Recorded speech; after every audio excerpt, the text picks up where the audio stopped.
निजामुद्दीन के मरकज में शामिल महाराष्ट्र के 10 लोग क्वारंटाइन से फरार हो गए हैं। इसके बाद पूरे महाराष्ट्र की पुलिस अलर्ट पर है और इनकी तलाश की जा रही है। इस बारे में और ज्यादा जानकारी दे रहे हैं हमारे सहयोगी पंकज मिश्रा।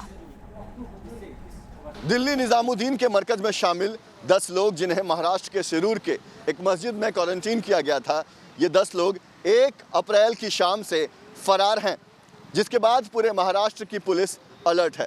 इस वक्त हम मुंबई के दहिसर इलाके में मौजूद हैं। एक तरफ जहां पुलिस लॉकडाउन की वजह से पूरे मुंबई और महाराष्ट्र में इस तरह से बैरिकेडिंग लगाकर नाकाबंदी कर रही है, तो वहीं दूसरी तरफ तबलीगी जमात के इन लोगों के फरार हो जाने के बाद पूरे महाराष्ट्र की पुलिस को अलर्ट कर दिया गया है। आपको बता दें कि पुलिस के पास कुछ ऐसे सबूत लगे थे जिससे ये साबित हुआ था कि ये 10 लोग मरकज में शामिल हुए थे और इन्हें शिरूर के एक मस्जिद में हाथों में थप्पा लगाकर क्वारंटीन किया गया था। लेकिन 1 अप्रैल की शाम से ये लोग फरार हैं। पुलिस को शक है कि किसी दवा वाली गाड़ी में बैठकर ये लोग फरार हो गए हैं और अब पूरे महाराष्ट्र की पुलिस को अलर्ट कर दिया गया है।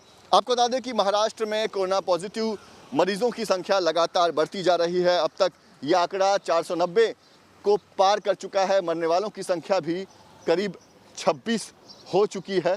और अगर सिर्फ मुंबई की बात करें तो मुंबई में भी कोरोना पॉजिटिव की जो संख्या है, मरीजों की जो संख्या है, वो अब 280 तक पहुंच चुकी है।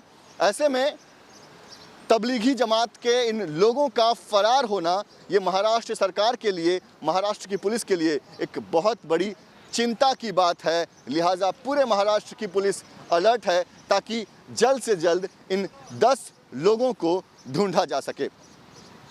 वीडियो जर्नलिस्ट इमरान सिद्दीकी के साथ पंकज मिश्रा, न्यूज़ नेशन, मुंबई।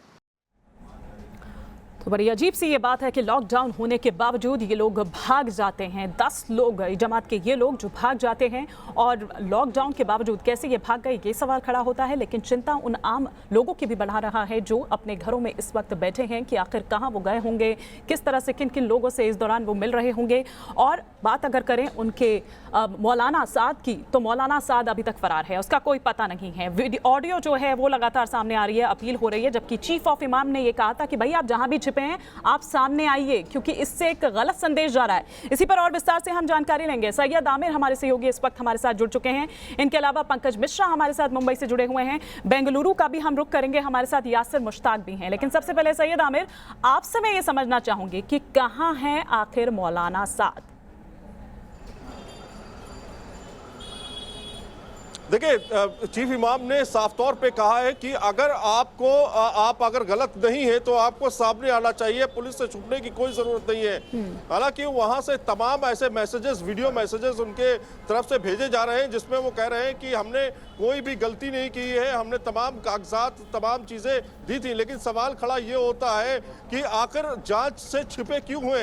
ऐसे तमाम लोग जो तमाम अलग अलग प्रदेशों में जाते हैं वो वहां से फरार क्यों जाते हैं, वहां से चले क्यों जाते हैं? तो अपने आप में सवाल ये है कि लुका छुपी का खेल आखिर क्यों चल रहा है, जब आप ये लगातार कह रहे हैं कि हम सामने आने के लिए तैयार हैं, हम सारी जांच में सहयोग करने के लिए तैयार हैं। लेकिन हिमानी, एक और तस्वीर मैं आपको दिखाना चाहूंगा और खास तौर पर अलर्ट करना चाहूंगा उन तमाम लोगों को जो कि दिल्ली के अलग अलग इलाकों में रहते हैं। एक बड़ा खतरा भी है। इस समय हम आजादपुर मंडी में है, थोड़ा सा उस मामले से अलग होकर के अब आजादपुर मंडी का जरा सीन देखिए। यहाँ पर आपको लगेगा ही नहीं कि लॉकडाउन है।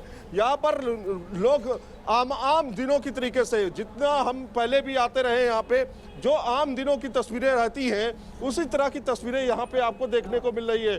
कुछ एक दुक्का पुलिस वाले जरूर यहाँ पर थे, जब हम यहाँ पहुंचे तो लोगों को हटाया, लेकिन इससे पहले काफी बड़ी ज्यादा तादाद भीड़ थी।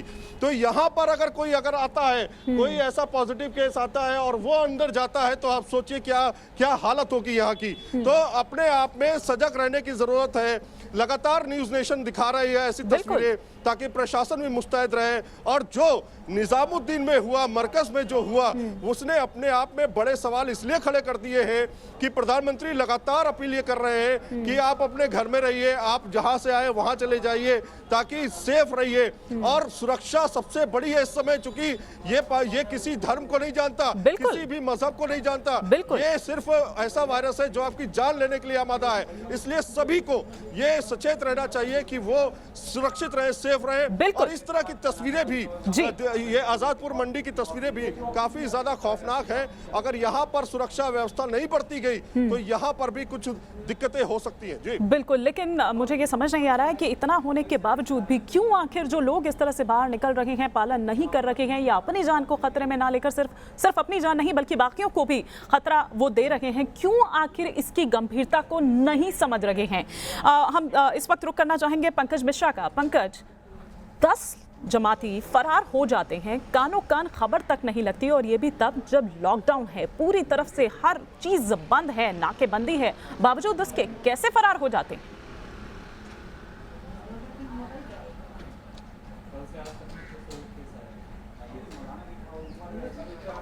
अरे यार, ये साइड में उठा दो कीन। आया कि कोरोना के मरीज जो हैं वो पाए गए हैं। उसके बाद तमाम ये लोग जो हैं वो देश भर के अलग अलग राज्यों में चले गए। उसके बाद महाराष्ट्र सरकार ने तमाम जो जिला अधिकारी हैं उनको निर्देश दी कि आप पता करिए कि महाराष्ट्र से वहाँ पर कितने लोग गए थे। तो करीब 480 लोगों का नाम सामने आया था जिनकी तलाश में पुलिस और जिला अधिकारी जो है वो लग गए थे। और ऐसे ही 10 लोग जो हैं वो पुणे में पाए गए थे। पुणे के इन लोगों को शिरूर के एक मस्जिद में रखा गया था। उनके हाथों के पीछे जो है वो थप्पा लगाया गया था कि ये क्वारंटीन है और इनसे दूर रहना चाहिए।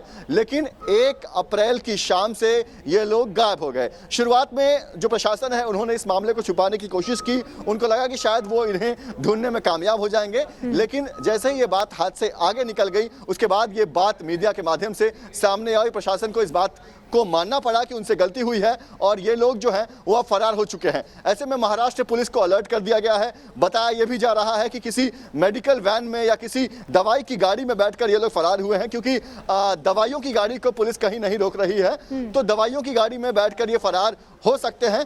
हालांकि राहत की बात यह भी है कि पुलिस के पास इनके मोबाइल नंबर्स हैं और मोबाइल नंबर ट्रैकिंग करके इनकी तलाश जो है वो करने में पुलिस और जो प्रशासन है वो लगा हुआ है। जी।